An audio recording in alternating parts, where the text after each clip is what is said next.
At 6:42 a.m., October 11, 2025, a cold mist hung over the Sea of Japan. The horizon glowed faintly, gray and still, but the silence was about to be shattered. High above, a U.S. Navy EA-18G Growler from Carrier Air Wing. 5 drifted through the clouds, its sensors sweeping for hidden signals. Below, 73 miles off the North Korean coast, something stirred. A blip appeared on radar, small, fast, climbing. North Korea had launched a MiG-29 Fulcrum, one of its few remaining combat-ready jets. Its orders were short and brutal. Intercept the intruder, force it out, no mistakes. But this time, the Fulcrum was flying into a trap it couldn't see. Within minutes, the encounter would turn into one of the fastest, most humiliating defeats in North Korean aviation history. The Growler's onboard systems, tuned to detect the faintest radar sweeps, caught the first pulse from the MiG's 1980s-era slot-back radar. Inside the cockpit, the U.S. pilot smirked. "Contact confirmed," he said calmly. But this was no ordinary dogfight.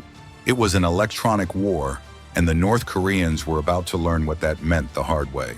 The question now wasn't if the MiG would lose, it was how fast. At 6:46 a.m., the MiG-29 broke through a band of low clouds, its engines glowing orange against the dawn. The pilot, Captain Ri Yong-min, had been briefed the night before.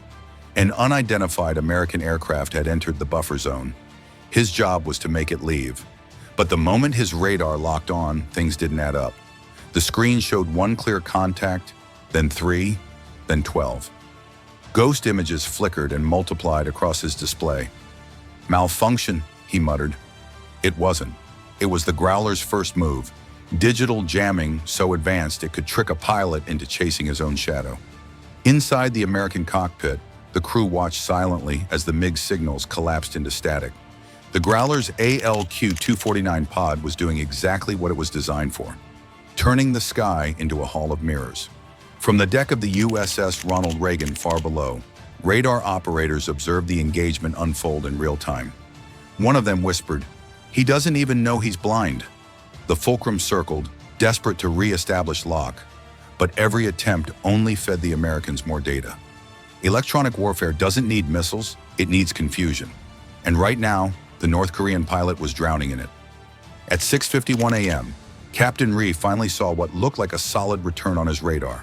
A single contact, 28 miles out, holding steady. He throttled forward, engines screaming as the Fulcrum climbed past 25,000 feet. "Target acquired," he said over the radio. But the Growler's crew already knew his exact words before they were spoken. U.S. electronic intelligence systems had intercepted and decrypted the transmission milliseconds after it left his cockpit. The Fulcrum's radar pinged again, this time stronger, a clear lock. The pilot grinned. To him, it meant victory. To the Americans, it meant he'd walked right into range. The Growler flipped a switch.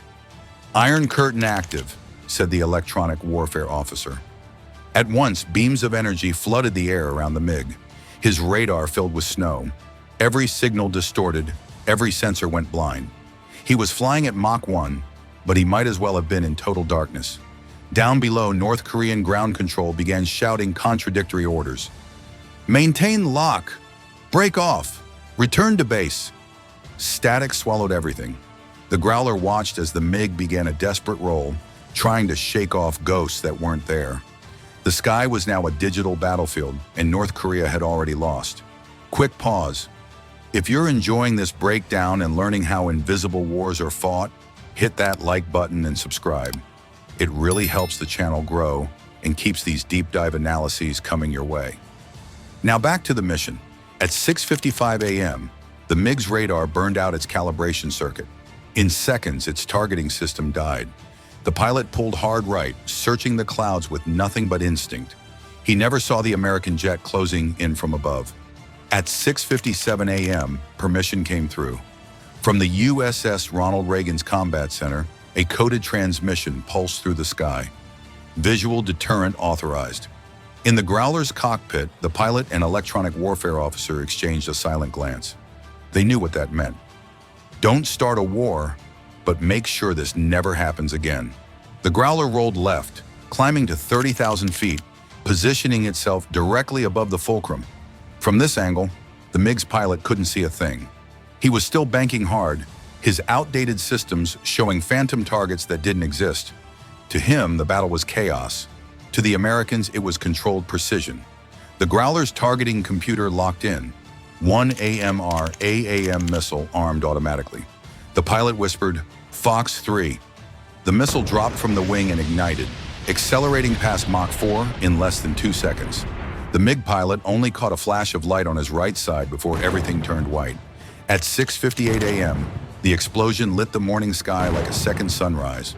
Debris scattered across the waves, trailing smoke that dissolved into mist. For 30 long seconds, nothing moved. Then silence returned. Inside the Growler, the systems went back to idle. The crew didn't celebrate. They simply watched as their sensors continued to record. Every frequency, every waveform from the MiG's last transmission was captured. In modern warfare, a kill is only half the goal. Data is the real prize, and this one had just delivered everything the Pentagon wanted. At 7:01 a.m., fragments from the MiG still glimmered as they fell through the clouds, scattering across the sea like ash. Below, 60 miles northwest of the impact zone, a North Korean Romeo-class submarine picked up the sound of the detonation. Its sonar erupted with noise, a cascade of echoes bouncing through the dark water. To the crew, it felt like the start of a wider battle. "Dive! Dive now!" the captain yelled, slamming the alarm.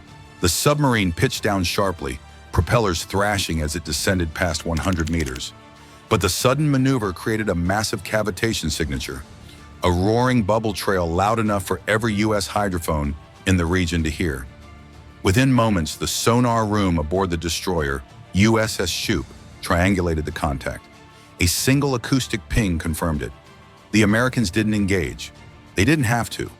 Every second the submarine panicked, it exposed more of its acoustic fingerprint. Its engine vibration, propeller frequency, and hull resonance were all being recorded by a web of sensors spanning from Japan to Guam. On the Growler's monitor, the electronic warfare officer watched the readings pour in. "We've got everything," he said. "Radar, comms, even sub-noise." It was more than a battle. It was a digital goldmine. At 7:05 a.m., both aircraft and destroyer stood down. For the U.S., the encounter was over. But for North Korea, the disaster had only begun. By 7:12 a.m., the Growler and the RC-135 rivet joint circling miles away began syncing their data. Streams of telemetry flooded back to the USS Ronald Reagan's combat servers, radar frequencies, encrypted voice bursts, engine harmonics, and flight control responses from the destroyed MiG-29. Analysts watching the feed knew what they were seeing wasn't just victory, it was revelation. Every pulse from the MiG's radar had been captured. Engineers could now map its outdated Soviet code, revealing that North Korea's encryption still relied on decades-old signal jumps. The Growler had exposed its secrets before the missile even fired. In the control room, one American technician muttered, "We've just cracked half their air fleet." He wasn't exaggerating. The data allowed U.S. forces to trace every other MiG of the same series, their frequencies, blind spots, and even heat signatures.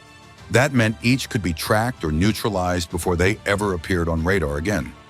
Below the surface, the story deepened. The panicked Romeo-class submarine, still recovering from its dive, had accidentally transmitted an emergency ping. That single pulse was enough for American analysts to identify the unique hum of its diesel generators. Within minutes, Washington had the acoustic blueprint of North Korea's entire undersea fleet. The engagement lasted less than 75 minutes, but the intelligence gathered was worth more than a year of satellite surveillance. The message was simple. Information, not missiles, wins wars now. By 7:40 a.m., debris from the Fulcrum had already vanished beneath the waves.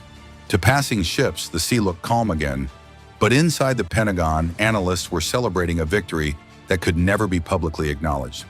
What began as a small aerial encounter had turned into one of the most successful data extractions in modern history. Within hours, decrypted fragments of North Korea's radar systems were already circulating among U.S. cyber divisions. Engineers confirmed vulnerabilities across 6 MiG-29 units, stationed at bases stretching from Wonsan to Numpo. Each now carried an invisible tag, a frequency pattern, a thermal profile, a digital scar that could be detected by American systems before they even took off. That same afternoon, the National Reconnaissance Office matched the acoustic patterns recorded from the Romeo submarine with years of archived sonar data. What they found shocked even senior officers. Every North Korean diesel-electric sub shared the same mechanical rhythm. The U.S. Navy could now pinpoint any of them the instant they surfaced, anywhere in the Pacific. For Pyongyang, it was humiliation. Decades of secrecy erased in under 2 hours. The country's top generals downplayed the loss, calling it a training mishap. But foreign intelligence agencies knew better. Satellite analysis from Japan confirmed recovery ships scouring the area where the MiG fell, and no pilot was ever found. Meanwhile, the Americans released nothing. No images, no confirmation, only silence. Because in modern warfare, silence itself is power. Every nation watching, from China to Russia, understood the signal. The U.S. had achieved full-spectrum dominance again, and it didn't need to fire more than once to prove it. By 8 a.m., the Growler was heading south toward Okinawa.